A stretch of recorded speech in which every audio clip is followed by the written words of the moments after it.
കുട്ടികളെ നല്ല ശ്രദ്ധയോടെ നോക്കേണ്ടത് നമ്മുടെയൊക്കെ കടമയാണ്. എന്നാൽ അത് രക്ഷിതാക്കളുടെ മാത്രം കടമയല്ല. യുഎഇയിൽ സ്കൂളിനകത്തും പുറത്തും കുട്ടികളുടെ സുരക്ഷിതത്വം സ്കൂളുകളുടെ പരിപൂർണ ഉത്തരവാദിത്തമാക്കി വിദ്യാഭ്യാസ വകുപ്പ്. സ്കൂൾ സമയം ആരംഭിക്കുന്നതിന് 45 മിനിറ്റ് മുൻപും അവസാനിച്ച് 90 മിനിറ്റ് വരെയും സ്കൂളുകളുടെ സുരക്ഷാ പരിധിയിലാണ് കുട്ടികൾ. ഇതിനുശേഷം രക്ഷിതാക്കൾക്കാണ് ഉത്തരവാദിത്തം. സ്കൂൾ സമയത്ത് മാത്രമല്ല, വിദ്യാഭ്യാസ സ്ഥാപനങ്ങൾ കുട്ടികളുടെ സുരക്ഷാ ഉത്തരവാദിത്തം ഏറ്റെടുക്കേണ്ടതെന്ന് വിദ്യാഭ്യാസ വകുപ്പിന്റെ പുതിയ സർക്കുലറിൽ പറയുന്നുണ്ട്. സ്കൂളിലേക്കുള്ള യാത്രയിലും തിരിച്ചും കുട്ടികൾക്ക് സംഭവിക്കുന്ന അപകടങ്ങൾ വിലയിരുത്തിയാണ് നിർദ്ദേശം. കുട്ടികൾ ശാരീരികമായോ മാനസികമായോ ഉപദ്രവം നേരിടാൻ പാടില്ല. വാക്കുകൊണ്ട് പോലും കുട്ടികളെ ഭയപ്പെടുത്തുകയോ അപമാനിക്കുകയോ ചെയ്യുന്ന സാഹചര്യം സ്കൂളുകൾ തടയണം. സുരക്ഷിത വിദ്യാഭ്യാസ സാഹചര്യം സ്കൂളുകളുടെ ഉത്തരവാദിത്തമാണ്.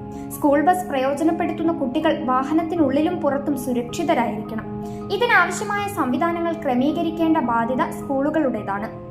ഏതെങ്കിലും തരം അക്രമം റിപ്പോർട്ട് ചെയ്താൽ സമയനഷ്ടം കൂടാതെ ബന്ധപ്പെട്ട കേന്ദ്രങ്ങളിൽ പരാതിപ്പെടണം.